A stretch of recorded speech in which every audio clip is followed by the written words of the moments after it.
Welcome back to another edition of Drop the Mitts Hockey Podcast, brought to you in partnership with Primetime Productions. We have an unbelievable guest here with us today. Longtime professional hockey player, tough guy, grinder, and author of the new and much anticipated Sex, Drugs, Pucks, and Souls, Bobby Robbins. Bobby, how you doing, man? Great to have you here. Yeah, thanks so much. I appreciate it. Thanks for having me on, man. Yeah, man. Again, this new book that's coming out, man, very anticipated. A lot of people are fired up for it. I know I sure as hell am. Talk to us about it, man. What can readers expect from this Savage memoir? I mean, that's what you're going to expect. It's a Savage memoir. This is actually my first time ever talking to anybody in the media or on a camera about the book. So I don't know how it's going to go, but couldn't happen with a better podcast here with you. And but yeah, I mean, the book is written by me, so I know a lot of autobiographies, a lot of sports bios, especially. You know, they're cool. You hear a cool glimpse of an athlete and the story of the climb to greatness and the struggles, but oftentimes it's written through a ghostwriter. And so somebody sits down and tells a story, and a professional writer writes it down. And I don't think there's anything wrong with that. For some reason, I've always been able to write. I went to school. I studied creative writing. I worked with famous author Andre Dubusse III. He's a famous American novelist. He was my writing coach, my mentor. And so I always knew that I could write and had always been writing, and was like, I'm just going to live out my life and see what happens. And my story, my hockey journey ended up being this insane journey that I went on. And so what makes my book really stand out is I wrote this myself. Like I went deep and I extracted these sentences artistically from the great mystery, the great unknown. And it turned out to be a Savage memoir. It's not just a memoir, it's a Savage memoir. And yeah, I mean, what can you expect? What's this book about? Fighting my way to the NHL, losing it all, a sexual journey, potent drugs and visions, a spirit quest, my life, a savage effing story. So that's the copy on the back of the book. Kind of gets the reader enticed a little bit there. And but yeah, I don't think anything's ever been done like it before. And to be honest with you, I don't really know how to talk about it quite yet. I don't know like how much to give spoiler alerts and everything. But the one thing that I've come up with is a way to describe it would be if the Catcher in the Rye and Fear and Loathing in Las Vegas got into a hockey fight. No shit. That would give you Sex, Drugs, Pucks, and Souls. So, dude, like I said, I think oftentimes we see all we hear about is the rise, right? We don't hear about we hear about the highs. We don't necessarily hear about the lows or the in-betweens, right? And I think that's something a lot of people are really anticipating and excited for is, you really open up, and a lot of people aren't necessarily open to doing that. And it seems like with this book, you put it all out there. You talk about, again, the lows, the in-betweens, not just the highs of making it to the NHL, because a lot can happen, man. I mean, life is a crazy thing, and I think that's what people are, really excited for, is seeing that other side of, a professional athlete. But man, 2005, 2006, you served as the captain of UMass Lowell. While, again, you mentioned you were going to school for creative writing.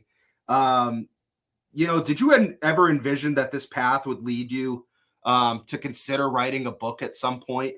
And if so, like, what was the primary reason behind this ambition?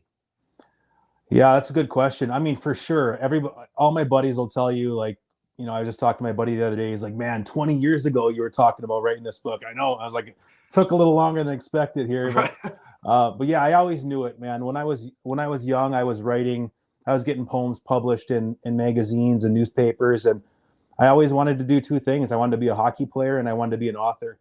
And for a big chunk of my life, hockey really took over. But I was always writing, and I was always dreaming, someday I'm going to write that book. But I didn't really, I put all my focus into hockey, and then when my career was over, I was like, all right, this is it. And it took a bunch of years to finally get into a good rhythm and to figure out how to really extract these sentences and put it together. But yeah, I mean, I just always knew it. I knew, and I talk about that in the book. I knew when I was studying writing at Lowell, I was like, I'm going to write a crazy story. And I was always into crazy, like Yeah. wild madman stuff. I like to read books that, put you over the edge and take you right up to that edge. And I was like, I want to write a book like that. But I was scared to do it for a lot of years.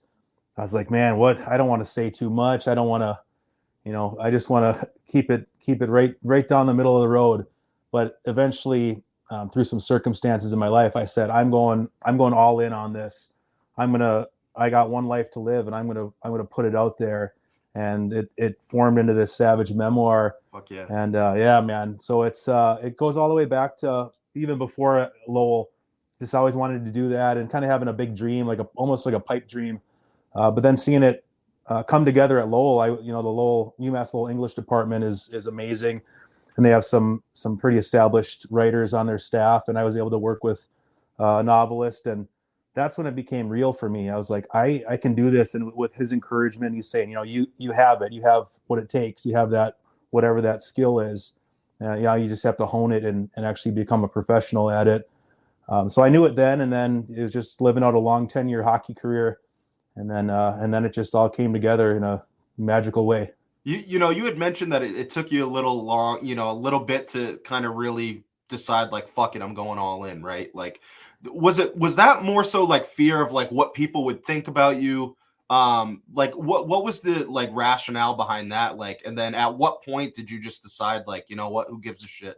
Like, yeah, like you said, man, I got one life to live. This is a crazy story that tons of people are going to be able to they're going to be interested in, for one, and then two, potentially learn something from, right?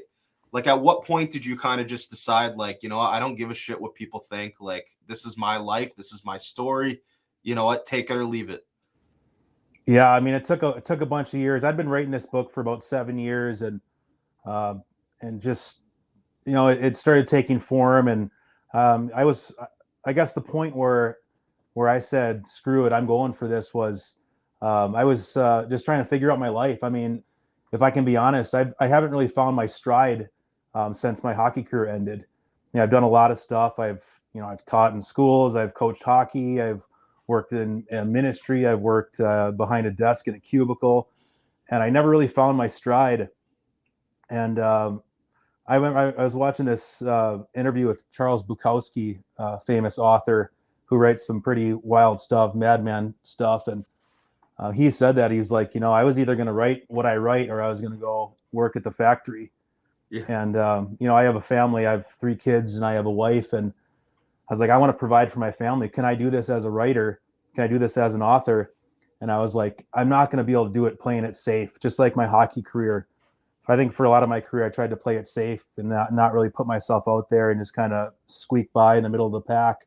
And it wasn't until I finally said, screw it, I'm going to do this. I'm going to fight. I'm going to become the guy that everyone's cheering for. I'm going to do this. This is my destiny. And I kind of had that mentality in this writing process too, where I was like, I'm going to not only am I going to write something crazy, I'm going to write the craziest book. I'm going to put you over the edge, Yeah. And it was when I got that mentality, and I think a lot of that stemmed from just sitting in a cubicle working a corporate job that I literally hated, and I was like, this is not what I want to do for the rest of my life. And I saw this opportunity. I was like, I've been given a gift of this story that I have, this savage tale, and I've been given the talent. It's a God-given ability to be able to write it. I was like, shame on me if I don't do it. And a big part of it was worrying about what people are going to think. I mean, it'd be so cool to write the story like, hey, I fought my way to the NHL and I'm a champion, Yeah. But my story is like, I fought my way and clawed and scratched, and I squeaked out 3 games, and I'm grateful for those 3 games. But I had a massive fall, man, and it almost devoured me. And there was madness and insanity, and and everything in between. And it was like, man, I think I'm going to talk about this stuff.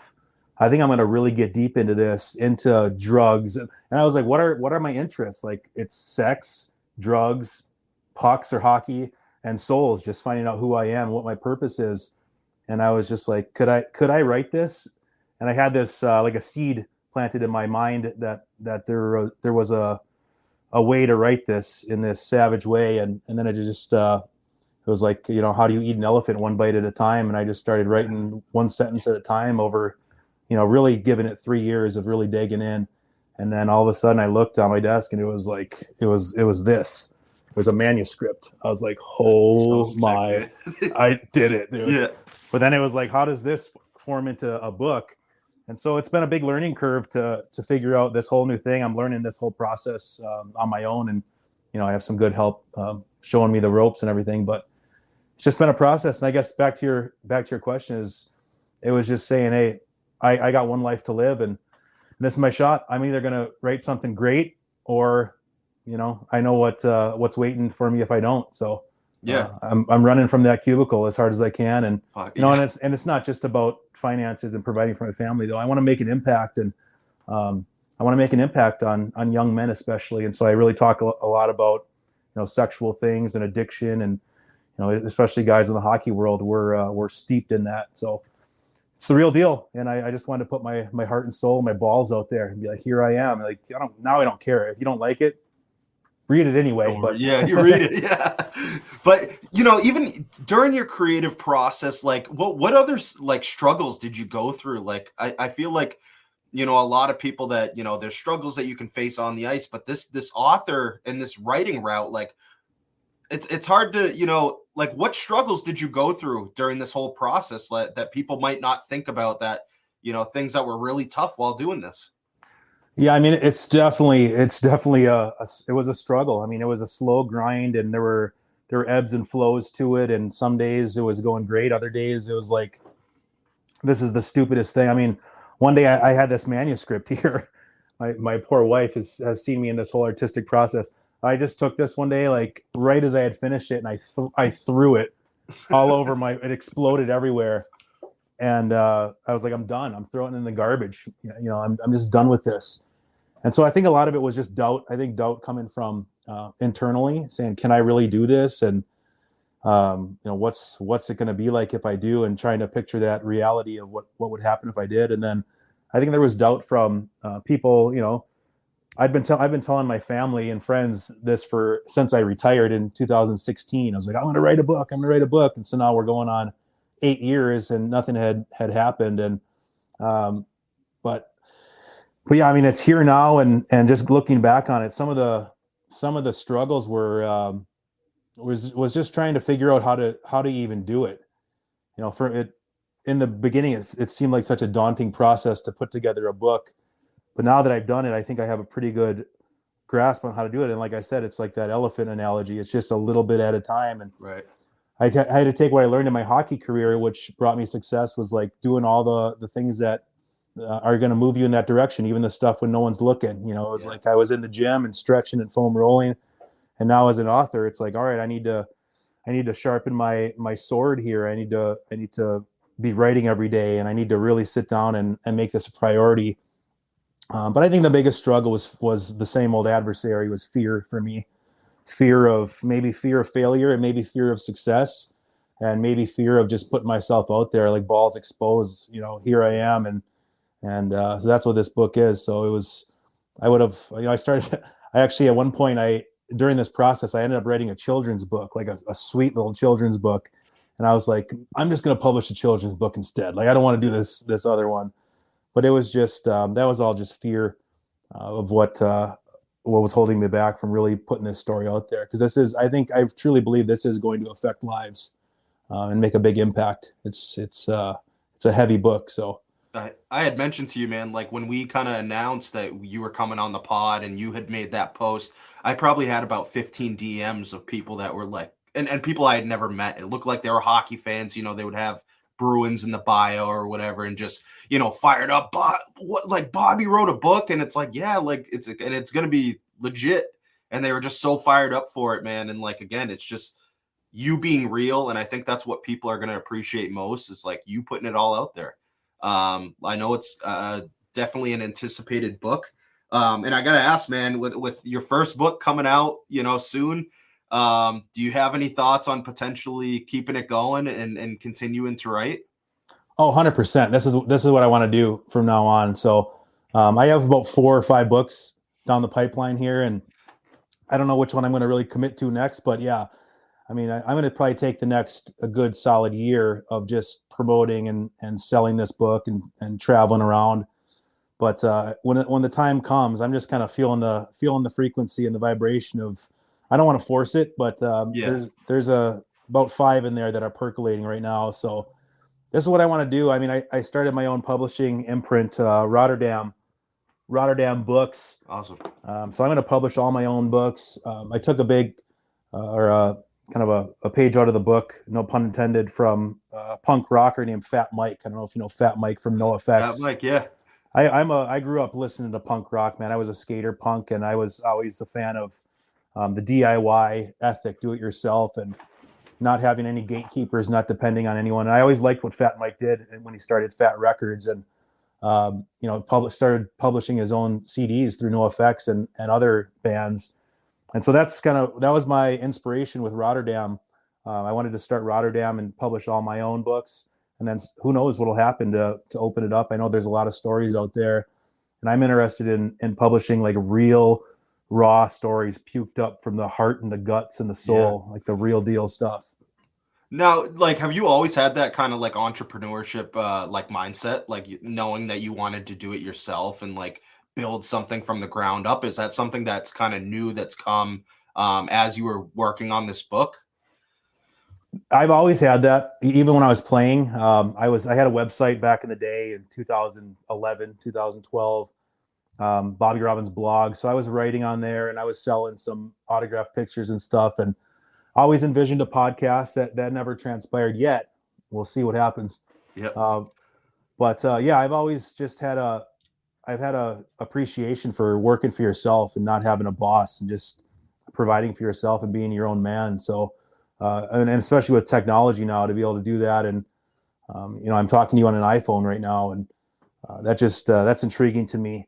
And then especially as a writer too, to be able to just, I was always into the digital nomad lifestyle. Yeah. And having a laptop and running that thing on there. And so, yeah, I've always have wanted to do that. And now it's kind of like I'm literally looking at a stack of 300 shipping boxes. It's like a 5-foot tall stack. I'm like, oh man, this is real now. I'm really doing this. Like we're taking orders and we're shipping our own books. Unreal, and man. We're like, let's do this here until we have to rent a warehouse. Let's do the warehouse until we got to rent a staff, or we got to hire a staff. And so we're just so sick. I got my wife on board, and she's a genius, actually, marketing and computers and stuff. So we're a pretty good team, and yeah, man, I've always wanted to do it, and it's weird to think that here we are now. It's real. Man. That's how it works, man. And like, I think the most inspiring thing is you've tried multiple things, right? And I think it's something that a lot of people can resonate with. Is you mentioned the desk job, you mentioned all these different things, and you just were like, I fucking hate my life. Like, this is not what I want to do. And I think so many times people are so afraid to take that jump, right? Because it's uncomfortable.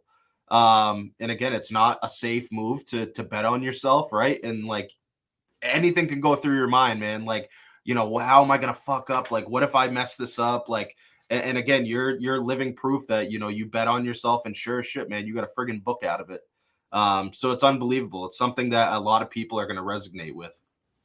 And that was a big thing, was betting on myself. I'm like, I knew I could write. I knew I had a story, and I was like, I think I can write that diamond. And I spent some time talking to people in the industry and telling them. It's always one thing when you tell somebody, man, I'm going to write this book. It's just the best book ever, man.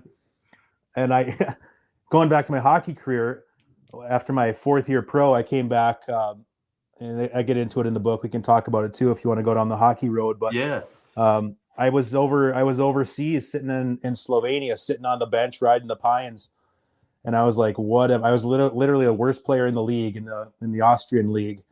And I just wasn't even playing. And I was like, I hate my life. What's happening?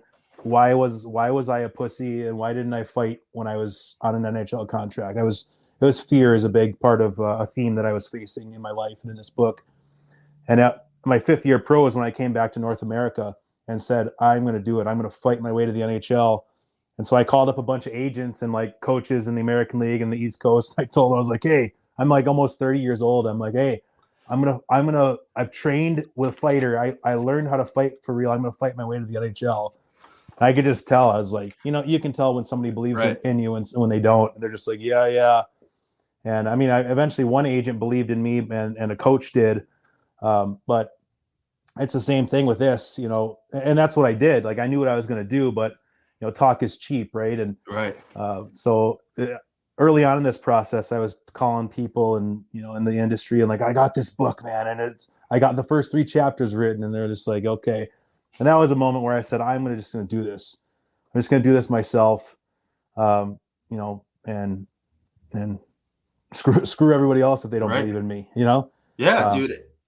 It's so funny you bring up that because it was in my notes. Literally, I had noticed you went overseas, right? And we can get into that too. Like if you have any crazy stories you want to tell about your time overseas. But man, I noticed you come back to the States 2012 to 13, you got 316 penalty minutes, right? 2013, 2014, 221. 2010, 2011, 186. So like that was my exact question. Like what changed? Like when you came back, like, and I'm so glad you told that story, but like, was it just the fact that like I'm done being not that you were a pussy, but like were I you like, was. oh yeah, like no, this I'm going all in on this fighting and grinder thing. Yeah, man, it was, and this is a lesson that I've learned, and hopefully you can take it, or anybody listening can take it. I wish I would have known this earlier.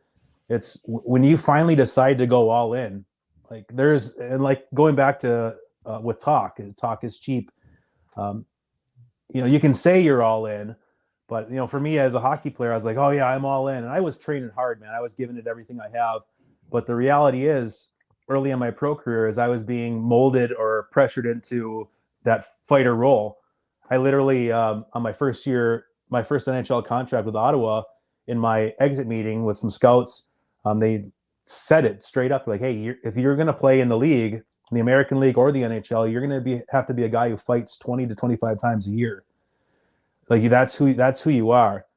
And inside I knew it, but in my mind I was like, oh, they don't know I'm a player. I can be a goal scorer. And so that was always this conflict I was having in my head throughout my hockey career, was just this fear, literally a fear of fighting. And I was a pussy. I would black out sometimes on the ice and just destroy somebody in a fight or something. But I never fought any heavies, like true fighters, because I was genuinely just scared. I go deeply into that fear aspect in the book. And it was after my 4th year pro, living in Slovenia in the Austrian league, where my career was over. It wasn't going anywhere. I didn't play. I just sat the bench, and that was when I really got pissed off. And I said, man, I got pissed off at myself. Really, I was like, man, why was I so scared? I was sitting watching all the guys who I played with in the American League, who are now in the NHL, guys like Aaron Voros or Dan Carcillo, and I don't know who else, a bunch of other guys, Patrick Coletta, all these guys who are checkers, and kind of gritty fourth line guys in the American League. That's who I was, but I wasn't fighting the same way they were. They were fighting legit. And it was finally when I was over there, and I just said, man, I saw this pathway open up. And this was when a lot of the big one-dimensional goons were getting phased out of the game. Yeah. And I don't know what year that was, maybe 2010, 2011. And I just said, I think I can be that player. And for me, it was facing fear. And at that point in my life, it was kind of like how I am now. I didn't have anything to lose. I had everything to gain. And I was like, well, this is just how my life's going to be unless I do something really, really crazy. And so I was just crazy enough to go for it and to really go all in with my words and with my actions, and train to fight and learn to fight, and then go do it. Like you saw the penalty minutes there. That was my goal. It's like, I'm going to fight 25 times a year. I think the 316 PIMS year, I fought 41 times, and led the whole earth in fighting majors, which was pretty crazy.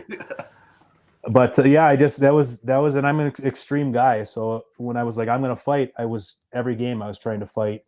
And every one of those fights, I think 132 of them, was just a lesson in facing fear and facing my own self-doubt and my confidence. And but yeah, so I mean, once I decided to do that and I went all in, then I mean, the sky's really the limit once you really go all in with your words and with your actions, and really believe in yourself that it can happen. Yeah, man. And I'm curious.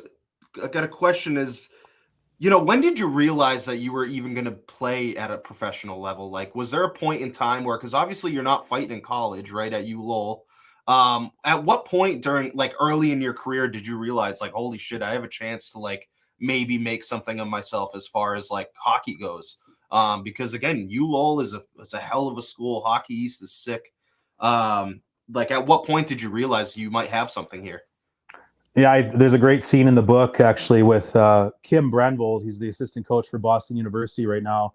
He was my teammate at UMass Lowell. We were classmates, and it was my junior year, and I had just had a pretty big year. I think I had 9 goals, 9 assists in 30 games, which is pretty decent for a power guy, a banger. And we were sitting after the hockey season, and we had got bounced out in the first round by Maine. And he came up to me and he said, Bobby, if you double that amount of goals next year, you'll be in the NHL.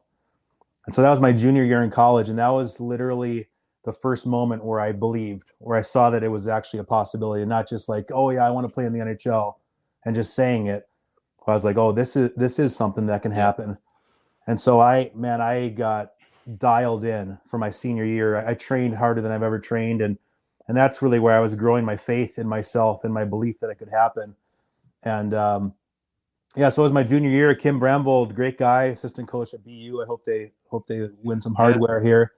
That'd be amazing. But yeah, he put that belief in my mind. That seed was planted that day after our season ended, and I was like, I just got to double my goals. I was like, I think I had or double. What do you say? Double your points. I had 18 points or something. I was like, okay, I can just double those, and I didn't double them, but got pretty close and ended up having a breakthrough senior year and led the team in scoring and was the captain and left right as soon as our season ended, left to go to the American League, and then signed that summer with Ottawa. And that was just for my physicality, I think, and just my how rugged I was playing.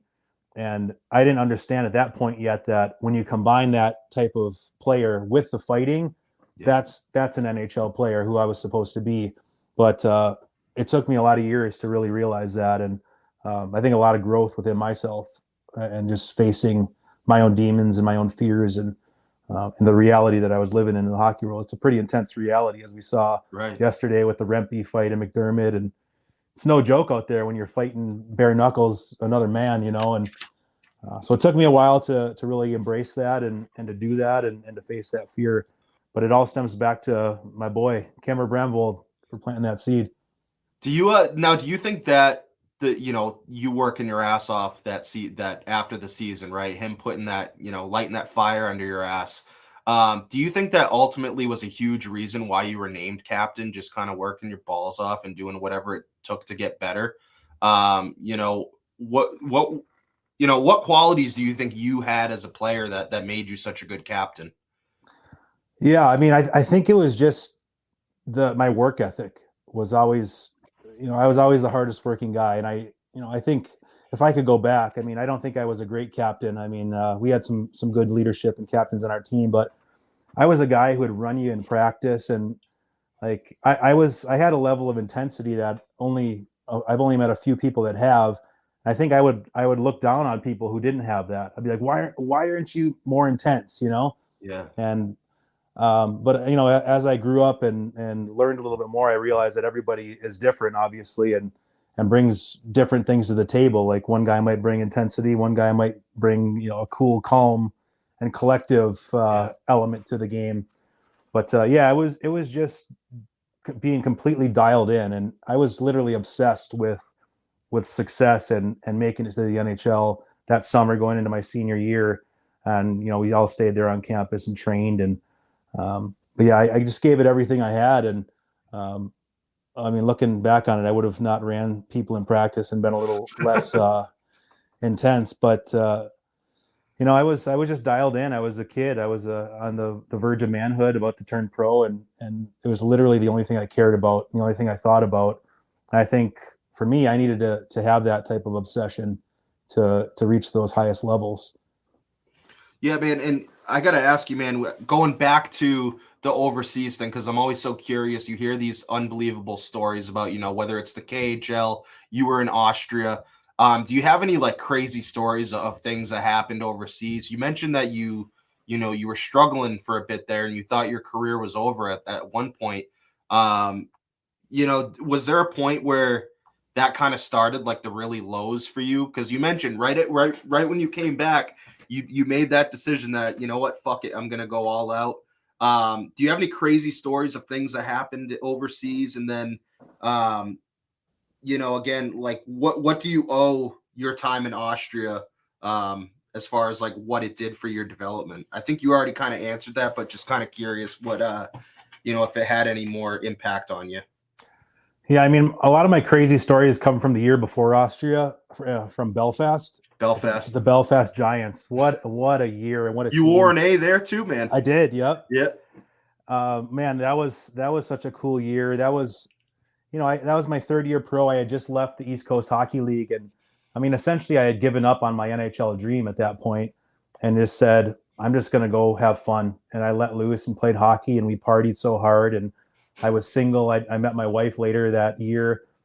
So, I mean, there's some crazy stories in this book. Maybe I can read some stuff to you a little later. But yeah, just the party scene was that was my year in Belfast, where I lost all, I lost my dream of the NHL, but I gained a lot of good times for sure, and hitting the town and partying. And I thought my life was complete at that point. I was like, I have girls, I have drugs, I have sex, I have drugs, I have this hockey team where I'm actually a player here, and I decided that, I was like, I'm never going to fight again when I went over there. And the UK league's pretty tough. There's heavyweights on each team, and they were always asking me to fight. I was like, no way, man, I'm not going to fight. And I just focused on being a good player. But a big moment there during my year in Belfast was when I got in a fight with Andre Payette, who passed away, unfortunately. But that was a big moment for me, facing fear, and it's a cool chapter in the book.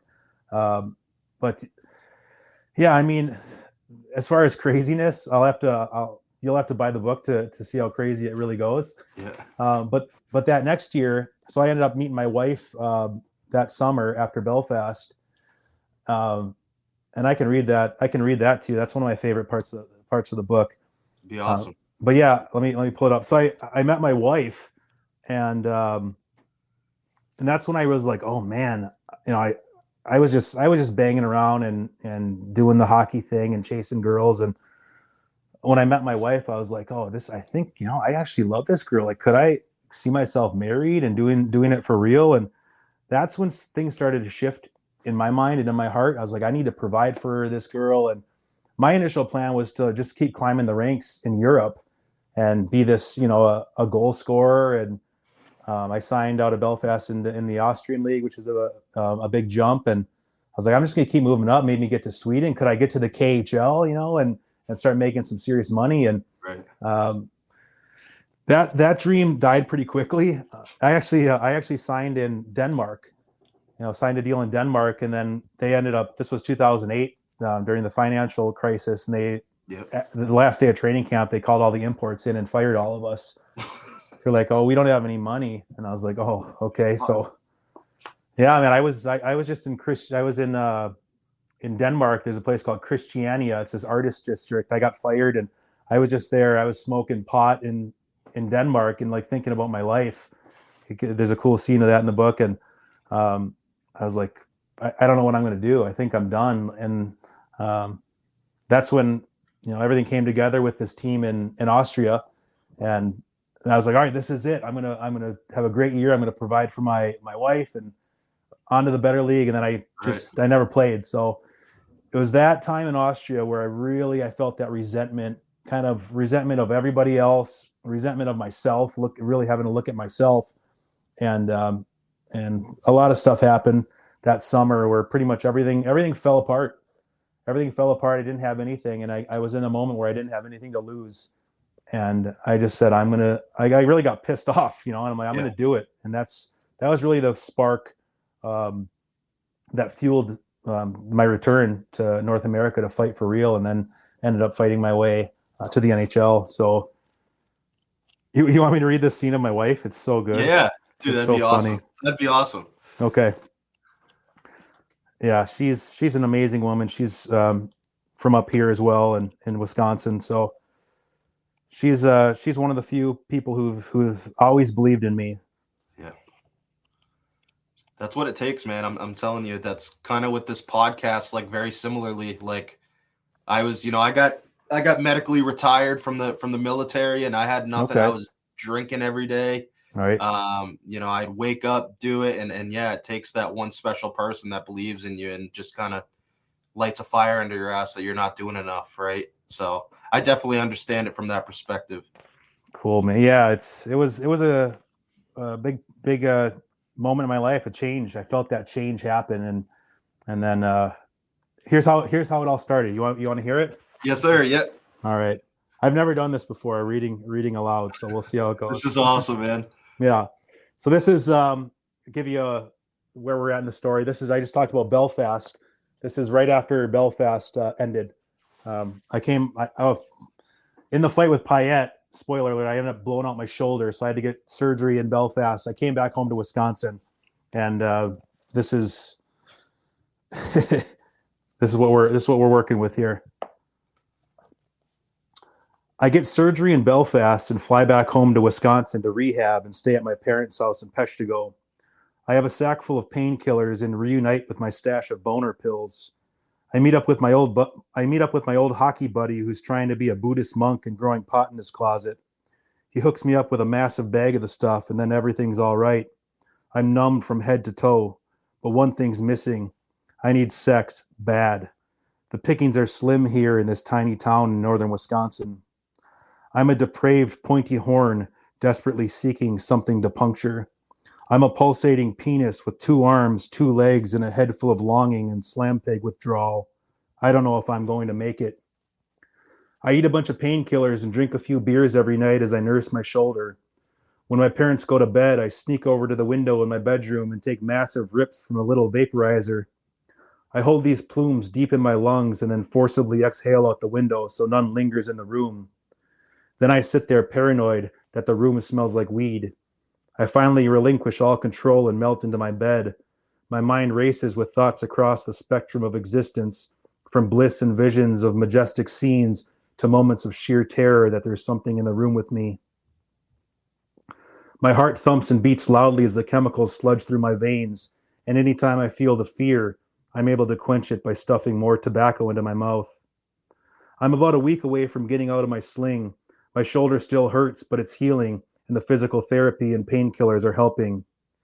I meet up with an old high school buddy of mine, Comper, a fiery redhead with bushy sideburns and a low, bellowing laugh that can light up a room. He invites me to a birthday party of some girl we went to high school with. It's at a bar called Stadium View across from Lambeau Field, where the Green Bay Packers play. I'm ready to get out of the sticks and head to the big city. I put on my best Belfast-worthy outfit, a tight-fitting polo long sleeve with some stylish European jeans and equally dapper European shoes, of which the Northwoods has never seen the likes of. I finish off the outfit with a funky Irish pub hat that I picked up in Dublin a few months back. I decide to wear my sling just in case, mostly to remind myself that I'm not completely healed and to not be an idiot. Who knows? Maybe it'll be a good conversation starter with the vixens, get that sympathy treatment. I'm ready. I slide one boner pill into the secret pocket of my jeans, already visualizing vaginal success. We're already wasted when we show up to the birthday party. We sit down and take more Jaeger shots. I'm alternating between pinches of chewing tobacco and smoking cigarettes. Then those rare moments when I'm chewing tobacco and smoking cigarettes at the same time. A pro. I'm starting to feel good now when I'm not really thinking, but just reacting. Because if I try to think too hard, I'll surely topple over and take out 2 or 3 cocktail tables. I float over to the dessert spread, levitating through the partygoers. There's a bunch of birthday cake and cupcakes all stacked up on stylized trays and doilies. There's no greater feeling than the blackout drunken gorge on birthday cake. You feel that velvety texture and sweetness melt onto your tongue and slide down your throat. It plops right into your belly that's engorged with a volatile mixture of way too many kinds of alcohol, and it's all swashing around in there and coalescing into a clump of primordial vomit that will eventually emerge later in the night like some creature from the depths. That's when I see her. Her bangs are cut right along her eyebrows, and she's wearing the skinniest jeans I've ever seen. And that adorable little smile. Those lips are smiling right at me, right through me. My testicles are tingling as I stumble toward her. Somehow I managed to hold it all together. I've been here before, way too drunk to be having a conversation, but knowing that I can't let this opportunity pass. I think I found her, the diamond in the rough. What will I say? What will I do? The thoughts rattle around as I move toward her, putting one foot in front of the next. This is where I let the chemicals do what the chemicals do. I have no control at this point. All I know is that I've never beheld a sweeter scene in my life. This fresh, young, 21-year-old kitten with the cutest bangs and the reddest lips and the tightest jeans that hug those hips. I'm in love. I've fallen hard. She's alone and standing in front of the cupcake table, and there's literal sweetness and sugar all around. I finally get to her, and I'm just standing there looking into her eyes. She smiles and says, "Hi," and holds up a cupcake in front of her as if to say, "Here you go. Do you want a cupcake?" I lunge my face forward and eat the cupcake out of her hand in one animalistic gulp. She didn't see that coming. Neither did I. She's living at home in Peshtigo with her parents and going to college, and she's lonely and desperately wants to meet a boy. She's been praying for a good man to come into her life, and look who shows up, an absolute meat stick, but somehow she sees a glimmer of light in there, some glimmer of hope. After the cupcake incident, we talk, and there's an instant connection, those firework explosions pulsing through our bodies. In her mind, she thinks, I'm going to marry this guy and have his babies. In my mind, I think, I'm getting laid tonight, hundo. I try to play it cool, and a few cupcakes quickly absorb all the Jaeger in my stomach. At least I'm not falling over and not having to lean on something to keep from falling over. She tells me her name is Samantha. I don't know what happens next, but I lose her. I remember her saying something about going to the dance floor, and then I'm at the bar and doing a shot with Comper, and he's wearing my sling, and I'm playing air guitar to that Who song, Teenage Wasteland, and the room is spinning, and so I smoke a cigarette to level things out. Then I'm walking around the dance floor like Frankenstein, a meaty conglomerate of dead body parts that are coming alive from these cocktail chemicals and blaring music, chaos, thunder, and the prospect of taking this girl home tonight. But somehow on a deeper level, feeling some love chemicals and hormones pumping those sauces of cynicism out and filling my heart up with something that will bring life back to that old stone in there.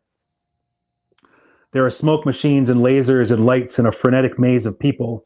I'm pinballing around, lost on the dance floor, and have one eye open with my head tilted slightly back and to the left. I can only see out of this one eye, and if I squint it just right, I'll be able to make her out, and then hopefully make out, while we grind our hips together under the lasers and haze. I think I remember what she looks like. How could I forget those bangs and those cute little red lips? I keep squinting and bouncing around the dance floor, and I'm half yelling and half whispering, a pathetic cry out for my lost love, this soft groaning sound out of my mouth, this slurred word of desperation, Samantha. I can't find her. I just stumble around and bump into people and walk the maze of the dance floor and lights and smoke until I finally get back to the bar and Comper's there and still wearing my shoulder sling. I order a water and hack a dart. This usually means I have about 45 minutes before I'm kneeling in front of a toilet and puking the night's memories into the bowl, sending that creature back where it belongs.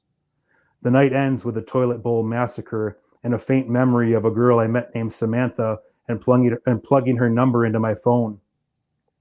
I'm passing out on a couch in some basement, and as the darkness closes in and envelops me in its mysterious drunken embrace, I see a light shining and taste velvety cupcakes upon my lips. That's how chapter 6 ends. Holy shit, man. Dude, that's legit. That's how I met my wife, like man. Detail, man. Jesus, that's unreal. And the whole book is that like detailed. Oh, dude, it's art, man. It's high art. It's a Savage memoir. Yeah, it's literature. So it's my story, but it's legit literature, and it takes you deep on a. It's like you're there. Adventure. It's like you're there. It's like you're there, man. That's how I wrote it. Starting from a kid all the way up to after my hockey career ended, but I wrote it in the perspective of me, the narrator, going through it at that time period, which is kind of cool. That's insane, man. Now I'm so looking forward. And I know when people listen to that, it's gonna go insane, man. But listen, I want to go back and talk, about your career, man, your time playing. Once you got back to the States and you decided you were going to go all in with this fighter thing, your first fight, do you remember your first fight, who you went with after that your time overseas, and what was going through your mind? Eventually you had that fire lit under your ass at that point, and do you remember that tilt? Do I remember it? I remember it well. I wrote about it. Yeah, I wrote about it. I won't read it to you. That was a long chunk I read to you, but I trained probably about 4 or 5 months, like right down to the nuts, man, as hard as I could, and really found out what I was capable of the depths that I could go in my training, and it was like a fight against myself. I was fighting myself and my doubt and my demons, and then all of a sudden it was time to fight for real. And I ended up getting a tryout with the Houston Aeros in the American Hockey League, and I'll leave a lot of the details. I'll save it for the book because it's a cool story. But man, my first exhibition game, I'm wearing a Houston Aeros jersey, and I'm like, I'm making this team. I'm doing this. We're playing against the San Antonio Rampage in San Antonio, and there's three tough guys on their roster. Their entire fourth line meat. That's what it says. That's what the sentence in the book. Their entire fourth line meat. But I was like, I'm going to fight all three of them. I was like, I'm really going to do this. I'm here, man. I'm going to fight all three of these guys. So I was picking fights and warm-ups, and I was scared to death, man. But I was finally, for the first time, ready to face my fear. And like the coach comes in, or the equipment manager comes in and says, hey, guys, give it about 10 more minutes here. There's just this is Texas here, so the ice still had a bunch of water on it. I'm like, oh man, come on, this is taking forever. Yeah. And the coach comes in and talks to us. He's like, hey, we're gonna give it another 15 minutes. We're just waiting for the ice to settle. Still a lot of water around the Zamboni door. And man, like, I've never had such a intense inner dialogue and conversation with myself, like having to look in that mirror. Literally sat there for an extra half an hour. And I was like, I'm doing this. Like, this is I know this is my destiny. Chomping at the bit, dude. Chomping, man. I was like, come on, this is torture. Yeah. And then all of a sudden they came in and said the game's canceled. No. The refrigeration died in the Texas heat. So no. The game got canceled. No. I was like, we drove to San Antonio, drove back. I was like, I'm gonna bring it tomorrow. Man, I was like all positive mentality. I was like, I'm gonna have the best practice of my life tomorrow. Get to the rink in the morning. Coach calls me into the office, and I got cut that morning. Oh my I was like, God, oh are you man, fucking joking. Yeah. Oh, God, so I had a weekly contract in Bakersfield in the East Coast Hockey League, the Condors, and so I drove from Texas to Bakersfield, and I was like, at this point in my life, I knew, I was like, this is just a journey I'm on. I'm on a quest. I always knew I was on a quest, and I know now that I am on a quest. And I was like, all right, this is just a part of my quest. I'm going to go to Bakersfield. So I go there, and my first fight was a preseason game in Las Vegas against a big guy named Findorf, who was a savage, rookie tough guy, and I ended up having a great fight. Like I learned how to throw lefts with this guy I was training with, Gunnar Garrett, pro boxer. And I hit Findorf in the teeth with a left, and I knocked out his two front teeth, won the fight. And then I looked down, and I don't know if you can see it, but I severed my tendon in my hand with his teeth. So I was out for 3 months. So literally my comeback, I go to AHL camp, get cut, the game gets canceled, get my first fight in the coast in a preseason game, have to get surgery on my hand. I'm out for 3 months. So this was all just it was a test. I looked at it, I was like, this is just a test, and I'm gonna overcome this. And so yeah, talk about a memorable. I guess my first fight and my first almost 3 fights were pretty memorable. But yeah, that's I go pretty deep into all those and what I was experiencing in the book. Would you credit like your growth from your time overseas, where like again you hit that point you had mentioned multiple times talking, like you hit that point where it's like, I have nothing to lose. Like, this is just part of the process. I'm not giving up. I'm not giving up on myself. Like, is that kind of where, because again, you even faced adversity on your journey back up, like, you know, missing time. Like, do you kind of owe your time in, you know, overseas kind of hitting that point of like, fuck it? I think so, but I mean, I think it goes back to even growing up. I grew up in a tiny town in northern Wisconsin called Peshtigo. It's like 3,000 people, and I was literally the only person of color. I was the only brown kid, and I go, you know, identity is a huge theme in my book. Just wondering who I am. Like I'm literally feel different from everybody, and I'm literally at, I think I was 7 years old. I had a realization. I was like, whoa, because I felt different. I was like, I am different. I was like, this is crazy. I'm different than everybody, and that's where it finally clicked, and that's where I decided I was like, I'm going to make it all the way. Like I need to be great. Maybe I was trying to prove it to myself or prove my self-worth, but it stemmed from that moment on, and you know, followed through my hockey career, which got me to Division I with that mentality. But then there was a level you could kick it up even more, and yeah, I didn't attain that level until that year in Austria when I had I thank him now, a coach who just, maybe I don't know why, but didn't believe in me, didn't play me, and just a situation where I wasn't playing, and I felt just worthless out there. And so all of that combined with just facing fear was that moment where I was like, dude, Yeah. I've only really had really three of those moments in my life. One was when I told you, when Coach Bremvold, BU, said that to me. Mm-hmm. That was a moment. And then a moment was when I decided I was going to really fight for real and fight my way to the NHL. And then the other moment was when I decided I was going to do this for real and write the greatest sports memoir of all time. That was my goal in writing this. Dude, so I got to ask you too, you got the Bruins jersey in the background, you know, unbelievable. Obviously we're local to, you know, in Mass, you know, everyone here knows who you are, obviously. Is there any way, can you speak to your time, in Providence? And then can you speak to also the, you know, the first time that you stepped on the ice for an NHL game? Can you take us through those emotions? You know, the kind of that full circle moment. You know, you mentioned 3 games. It's 3 more than a lot of people ever get to play. Can you take us kind of through that experience of your first NHL game?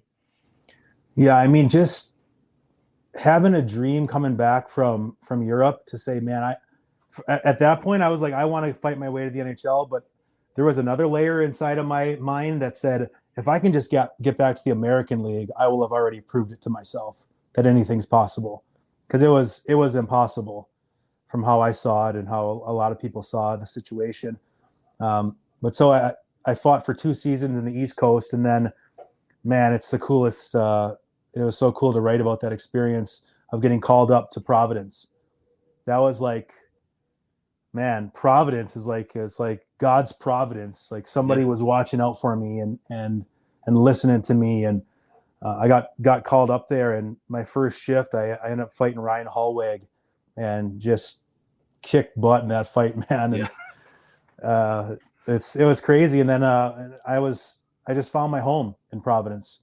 I was like, whoa, this team needs me, and everything was just perfect. And Bruce Cassidy loved the way I play, and I could tell he believed in me and played me, and they developed me there.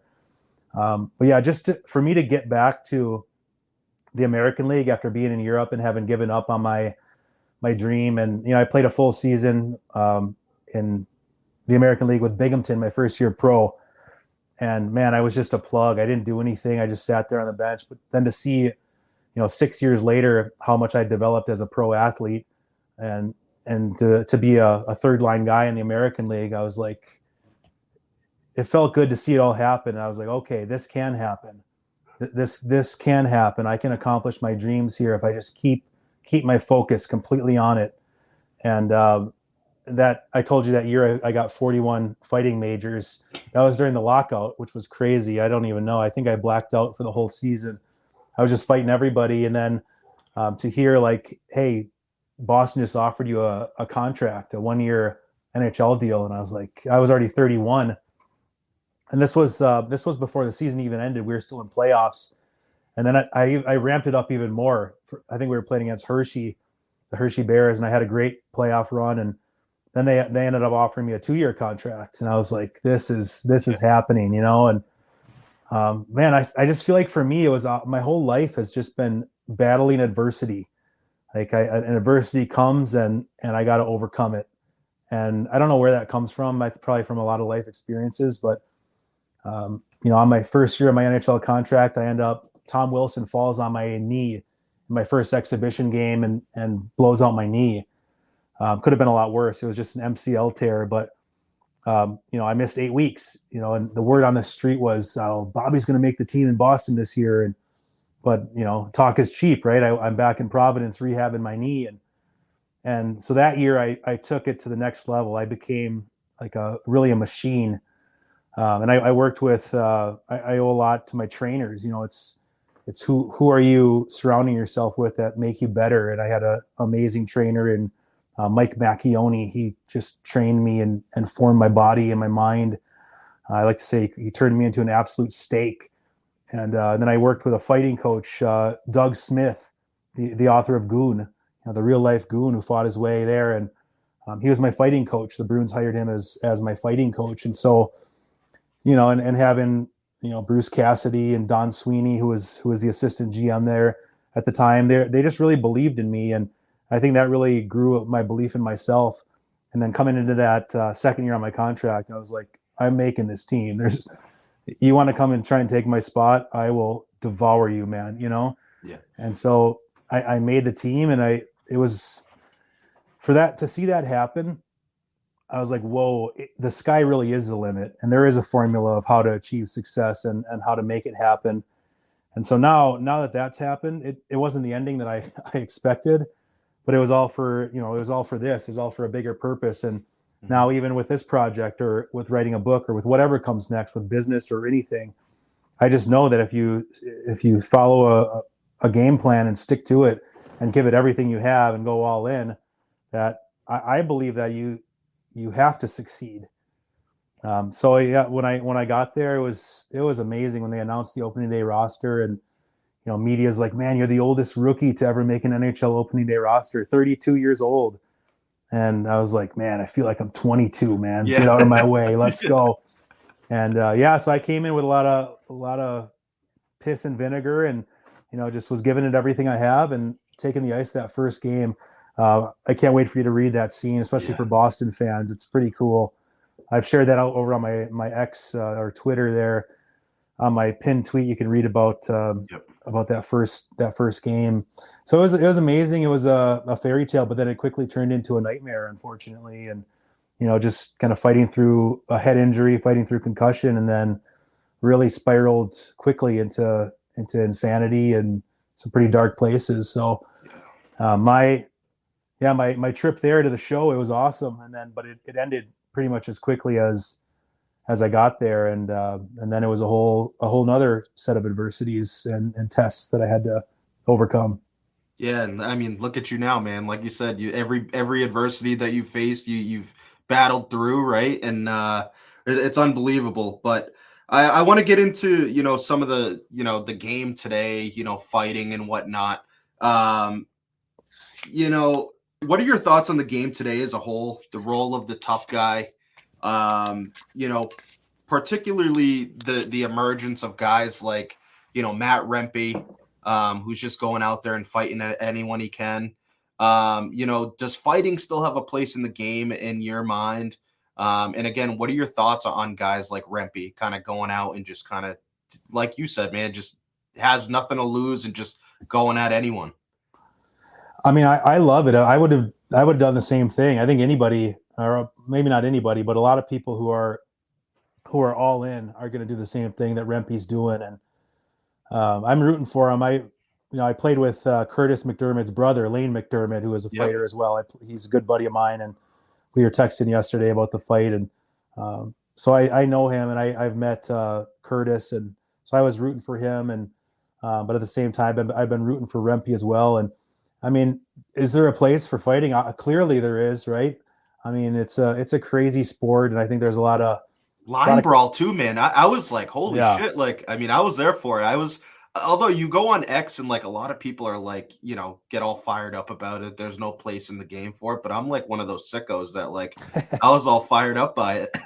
I was too. I'm a sicko too. Don't get me wrong here, but yeah, when I saw that pop up on my feed, we were actually at finishing up dinner, Yeah. and I was like, oh no, I was like, they fought. I took like 3 minutes. I was like, all right, we got to prepare it. So I'm sitting with my phone with Right. my wife and my kids all around me watching McDermott fight. Yeah, I You mean, tough bastard. oh man, he's tough. Yeah.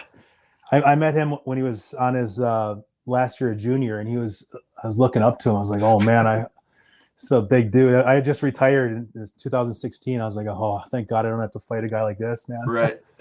But yeah, that was crazy. I've never seen anything like that before. But yeah, there's a lot of talk, obviously, and I think there needs to be. It's cool. There's a line brawl, but at the same time, last week Chris Simon killed himself, and so I'm kind of on both sides of that, where I lived it, and I've been through the darkness too, and would be lying to you now if I said I was completely out of the darkness, and so I have my concerns of for my mind and my health and well being, and I have buddies. I just had a buddy, a guy who played in the NHL.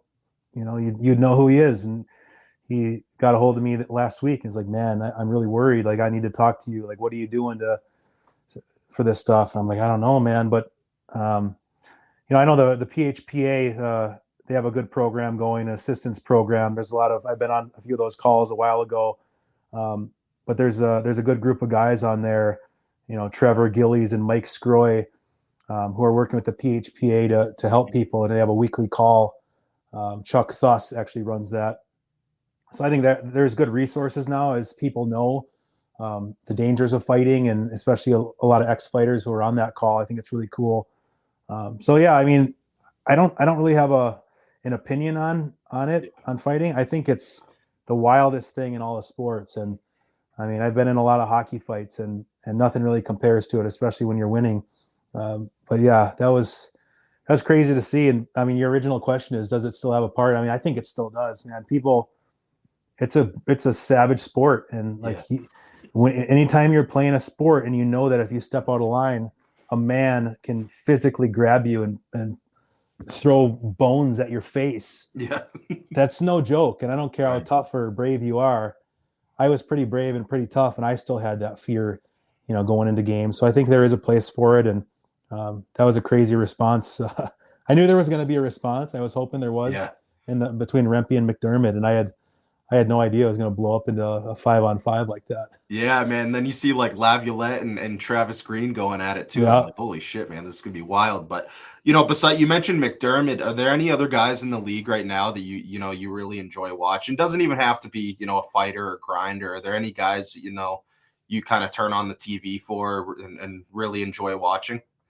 I have to be completely honest with you. I really don't watch much hockey anymore. I have 3 kids now, so I don't have a lot of time. Yeah. I mean, my extent of hockey watching, I didn't watch one game this year. I usually watch the Stanley Cup Finals just because it's the finals, obviously. But I mean, I just watch the highlights, and I watch obviously the fights. I love the fighters, and I love Ryan Reeves, and I love Rempe. I love those big guys. Like Rempe's not just a goon either, and neither is McDermott. Like they're effective checkers, and they play a big role in that physicality. So I like watching those guys, and especially guys, like McDermott, who I know, and to see success is always pretty cool. But yeah, I haven't really followed it too much. I mean, I'm obviously rooting for the Bruins, but aside from that, I don't really watch too much hockey until the playoffs, deep into the playoffs. Yeah, man, I got a question here from our buddy Nick. Obviously, he was the one who was able to get in contact with you. He's a huge fan. He's pumped up for the book. This question, looking back on your career and reflecting, it's crazy how fast life can alter course. In regards to you've been open about, some of the health scares you've had, from tobacco addiction, concussions. They kind of serve as how fragile life is.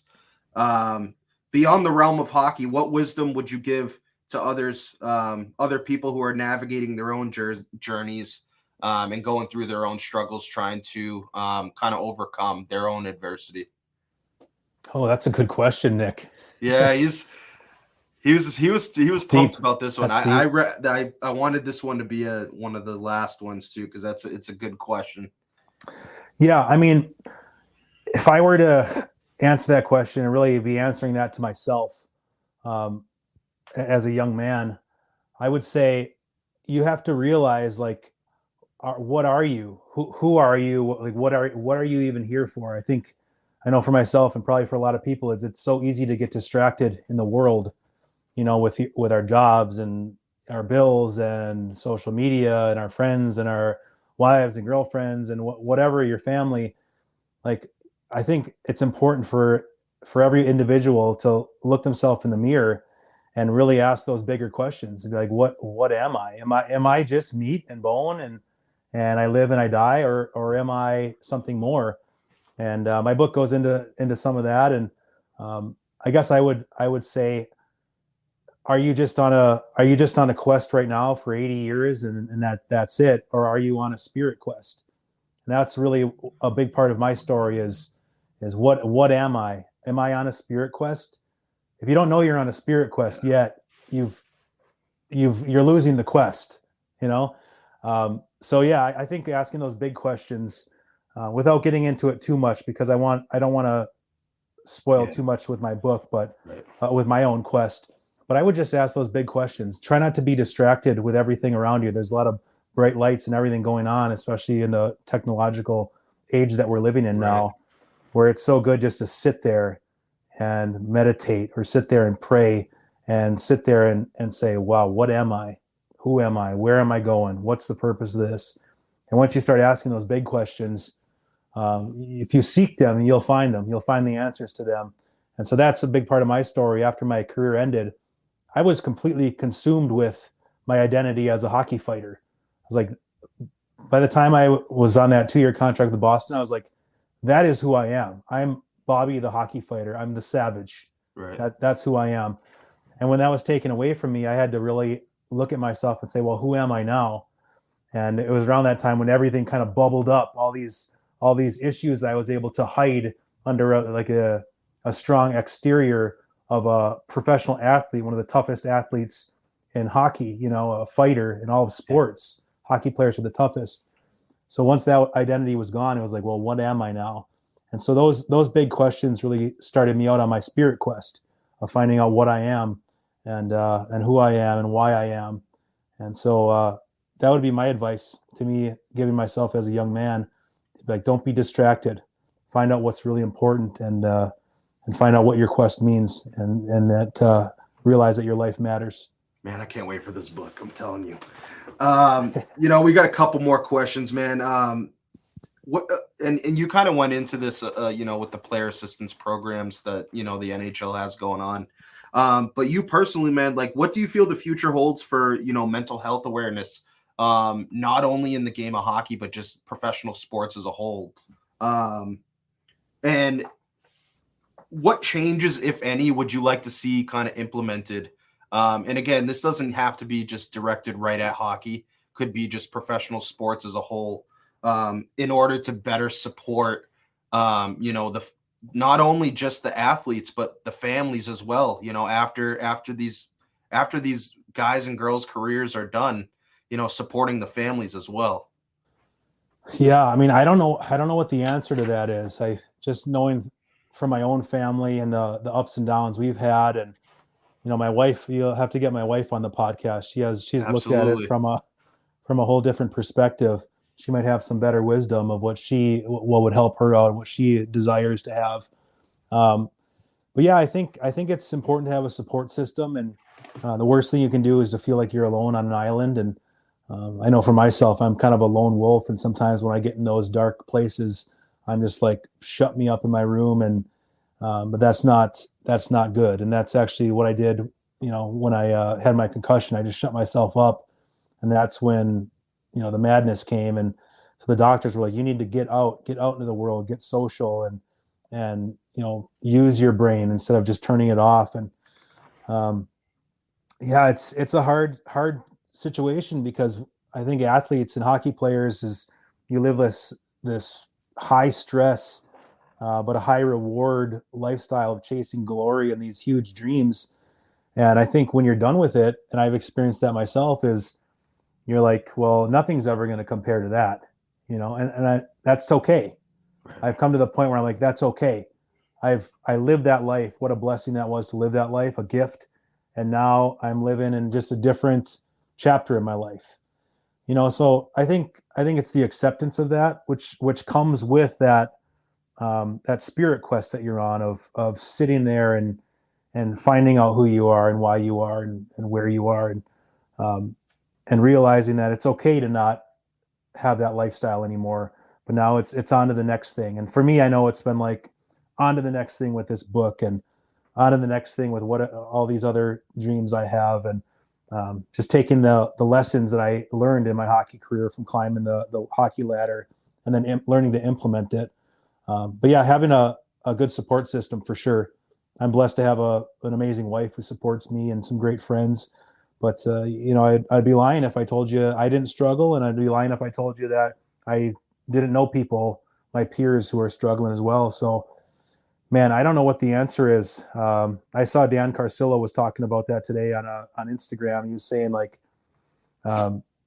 something about informed consent. Like, these are men out there. Rempe's a man. He's a young man who's going for his dream, and he's willing to do anything for it. Like I was willing to die, literally. Like, I'm willing to die for this.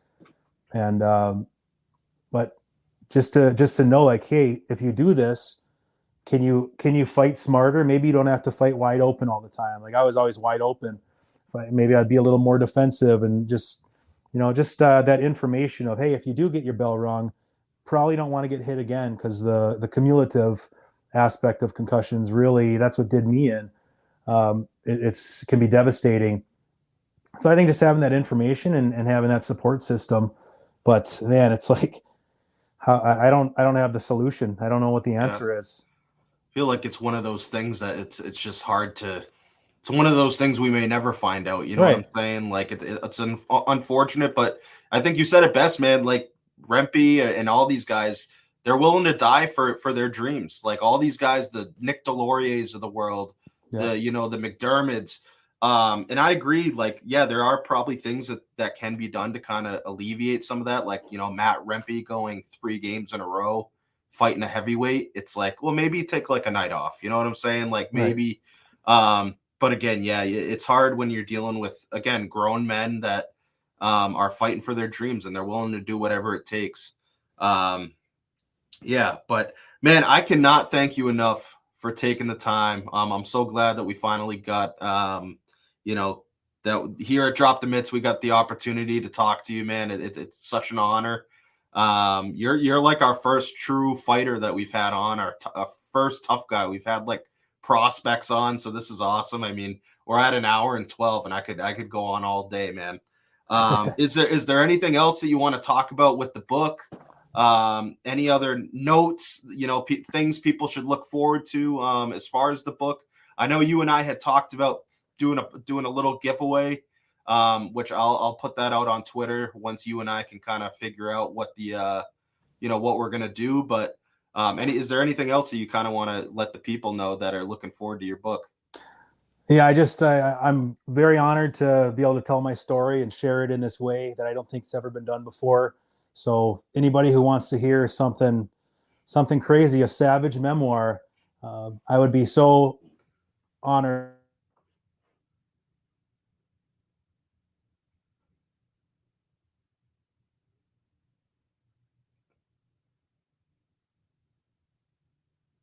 Oh, we might have lost Bobby. If you would read my story. Hey, there you are. Oh, there we go, man. All good. Don't worry. I can cut that out. You won't even notice it happened. But all right, yeah, let me say that again. Yeah, we're good, man. Yeah. So, I mean, I thank you to anybody who's going to read my book. I really poured out every ounce of me into that thing and wrote a savage memoir, and it's the real deal. Like, it's adult content. It's not for kids. I'll read you my warning here on page 1. Right here, I have a warning that says, Warning, mature content, adult themes, graphic sexuality, explicit drug use, crude language, ultra-violence, exploding bodily fluids, general mayhem, and depictions of insanity that some readers may find disturbing. So obviously that's stylistic and kind of cool sounding, but there is a lot of truth in that. So this isn't like the sports hero kids book.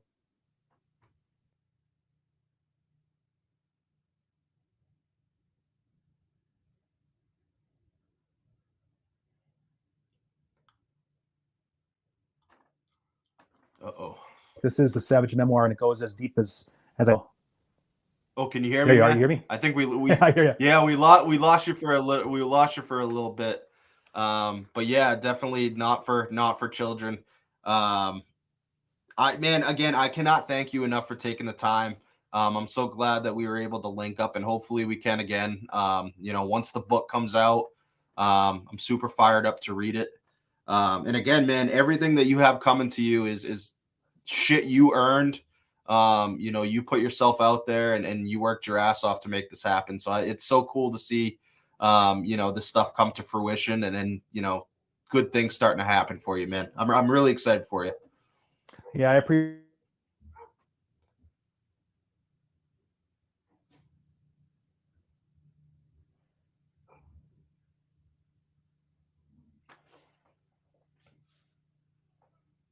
Uh-oh.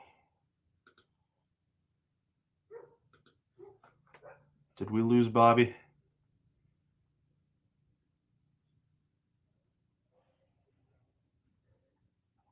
We will give it a second, but I think we might have lost him. Appreciate back on the pod here. Oh man, can you hear me? We're losing you a little bit.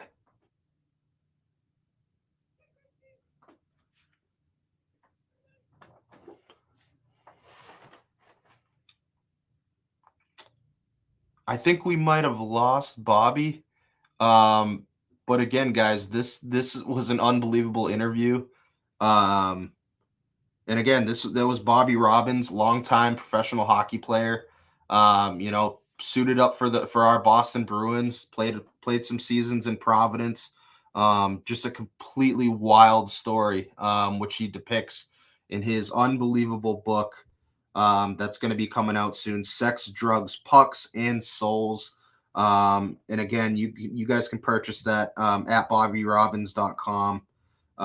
He's got an early bird special. One of 1,000 are going to be signed and personalized.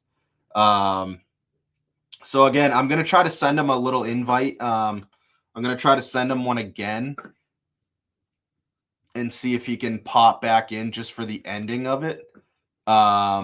Because I know he really was excited about this, and we were too. I mean, such a crazy honor to be able to have Bobby on.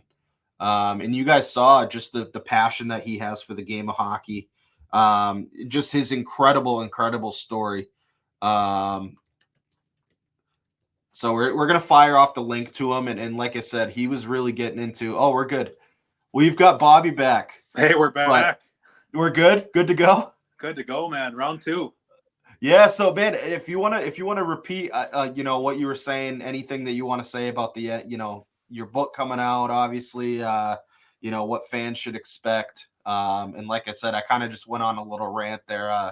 And I don't know, you didn't get to hear, but just how honored we were to be able to have you on, talk about this book, and see it, see this side of, an NHL athlete. Oh, for sure, man. I'm blessed to be here. Honored. Thank you so much, and appreciate you, supporting me and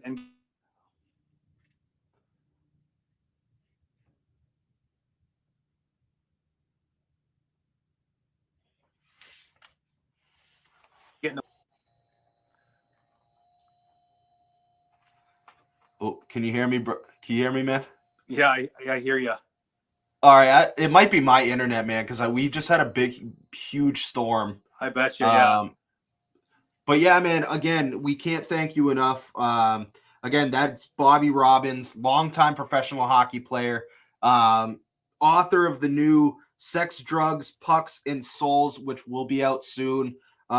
He's got an early bird special going on right now for all you guys on X. One of 1,000 will be signed and personalized. I mentioned earlier we're going to be working to do a little giveaway. Where Bobby will address the book to you, and you'll be able to get that. So again, man, I can't thank you enough. I'm so fired up for this book. Just that one verse, man, I was ready to go. I was ready to get off this and go read. So Nice. I can't thank you enough, man. And like I said, we got to get you on the pod again soon, because this was a blast. For sure. I'm in for round 2. Awesome, man. Take care. I'm so happy for you, the wife, your whole family, everything that you're doing, the work that you've put in. You absolutely deserve all the great things that are coming to you. So again, we're fired up for you, brother. Thanks, Chris, man. I appreciate it. Drop the mitts. Let's go. Yeah, let's go. So that was Bobby Robbins. You can catch this. This is episode 38. I can't believe we're friggin' 38 episodes in. Again, unbelievable guest, our first true tough guy. Unreal. And again, if you guys like this episode, go follow us on whatever platform you use. Spotify, Apple, YouTube, whatever. So yeah, this will be out next week. So yeah, again, follow us on whatever platform. Drop Mitts Hockey. Bobby, if you want to drop your socials too, I actually have them saved on here because I want everyone to go toss you a follow. Yeah, they're the same across all social media at Bobby Robbins Pro, BobbyRobinspro, and you can go to BobbyRobbins.com to order books. Only available from BobbyRobbins.com. I'm selling them myself, so let's go. Let's go. All right, guys. That concludes episode 38. Thank you guys so much for tuning in. And again, thank you guys for always being supportive. Greatly appreciate you. Love you guys, and please stay safe out there in this crazy world we live in. So take care, everyone.